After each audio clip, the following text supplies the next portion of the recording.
So this is one story I honestly didn't expect to be reviewing, but life changes. So while I did have another kind of classic Doctor Who story lined up that I was purchasing and I'll soon be kind of watching through and reviewing, a few days ago, a family member of mine tagged me in a comment for a Facebook page called Cromford Collectors Corner, and with it, one of the people there was selling off kind of Doctor Who DVDs and classic Doctor Who DVDs. So I asked if a certain one was still available, and it turned out it was. Ended up getting in touch with the seller named Ian, perfectly nice guy, but very helpful. And anyway, the story I ended up purchasing 1975's Terror of the Zygons. Now, this was the first serial of the 13th season, first broadcast in 4 parts from the 30th of August to the 20th of September 1975. Now, the Doctor, played by Tom Baker, his companion, Sarah Jane Smith, played by Elizabeth Sladen, and his other companion, Harry Sullivan, played by Ian Marter, are called back to Earth by Brigadier Alistair Gordon Lethbridge Stewart, played once again by Nicholas Courtney, because UNIT once again needs help. Now, they've touched down in Scotland, where it turns out that several oil rigs are seemingly being destroyed about the place. So they end up investigating along with the rest of the unit, including Regimental Sergeant Benson, played once again by John Levine. And what they ultimately discover is there's this creature known as the Scaracen, and it's seemingly destroying the oil rigs, and they can't quite understand why, leading them to go up to Loch Ness, where they encounter the Duke of Forgill, played by John Woodnutt.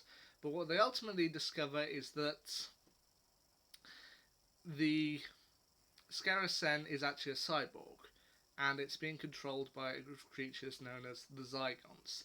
Now, the Zygons are pretty well known in Classic Doctor Who. I mean, they only appeared once in Classic Doctor Who, that being this story, Terror of the Zygons, but apparently they proved so popular that eventually they did make the jump into books with the 10th Doctor story, Sting of the Zygons, and eventually made their jump into New Who, appearing as the main antagonist of the 50th anniversary episode The Day of the Doctor, and would later have another story with the Zygon invasion and the Zygon inversion in 2015. This is a story I knew I would have to pick up at some point, but having watched it through, I can see why this is considered a classic and why people love it. I do question one or two things about it, but you know what, I still think it's pretty good.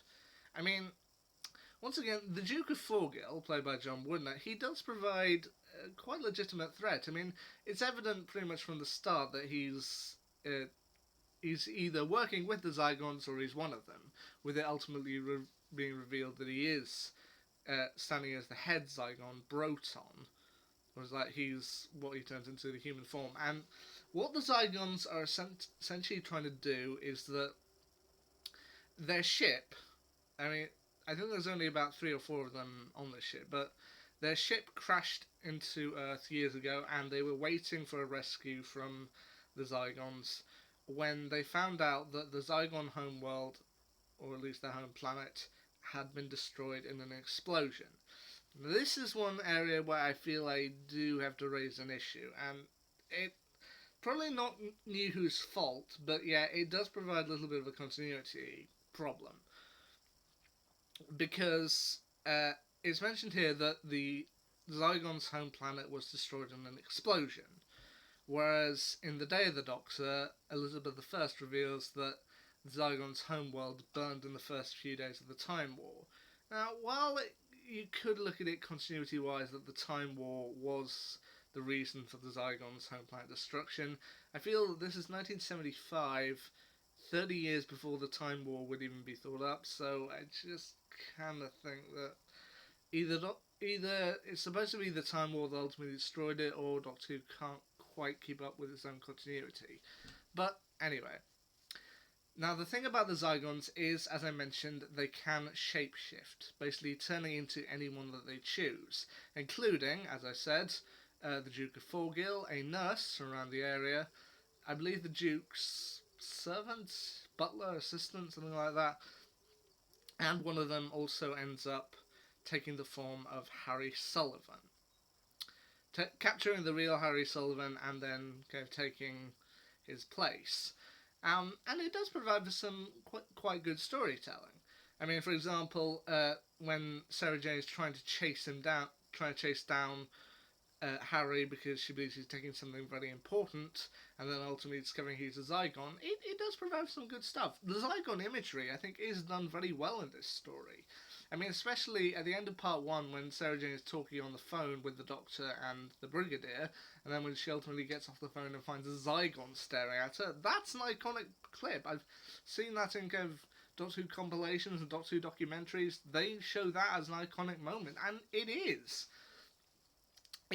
This was also supposed to be kind of implementing horror style element to the story, which I do think is done very well. I mean, not being able to know if the person that you're talking to is the actual person, and not being able to trust everyone.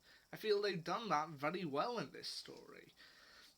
Also, I do like how ultimately in part three or part four, when Sarah Jane ultimately does find the real Harry and they're able to tell that it is really him, he's like, well, come on, old girl, it's me. To which I do like how they hark back to the story of the Ark in Space, when it says to her, oh, come on, old girl.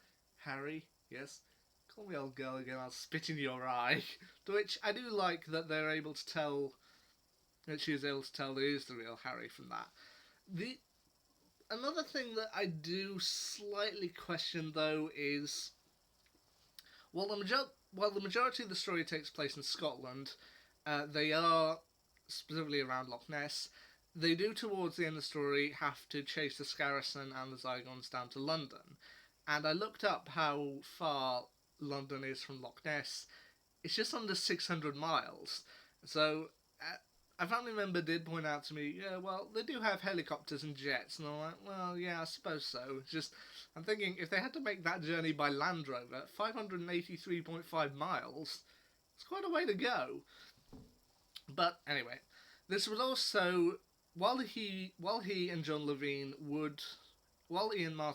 Levine would eventually appear in the Android Invasion later on in 1976, this would also technically be the departure story for companion Harry Sullivan, as at the end of it, when everything's done and dusted, the Doctor offers everyone a ride back to London, but the Brigadier and Harry refuse, choosing to go there the long way round. Which, they had been gradually phasing out units in Doctor Who at this point, and this was kind of supposed to be a last hurrah. And as I said, they would appear again in the Android Invasion in 1976, but I do feel it's a fitting last hurrah. And while Ian Marter and John Levine would only end up appearing in one more story, the Brigadier would appear in 3 more later down the line, those being Mordred Undead, The Five Doctors, and Battlefield. But yeah, this felt like a fitting send-off for units if they weren't going to be used for a while, and yeah, I like it. The Doctor also promises at the end of the story to get people back to London, others refuse, but Sarah Jane agrees to come along as long as he can get her back to London, to which we chuckled at. I was like, your next story you end up on the planet of Zeta Minor. You're not going to get her home for a while, not going to get her back to London. But yeah, I mean, overall, I'm glad I finally got Terror of the Zygons. I thank Ian so much for selling this to me. I can see why it's a classic, I can see why people love it, and I'm glad I bought it. Anyway, as I said, I've been in the process of getting another 6th Doctor story for my collection, and the next story I'm going to end up reviewing on here is Vengeance on Varos. What do I think of that? Well, we'll have to wait and see. Until then, see ya.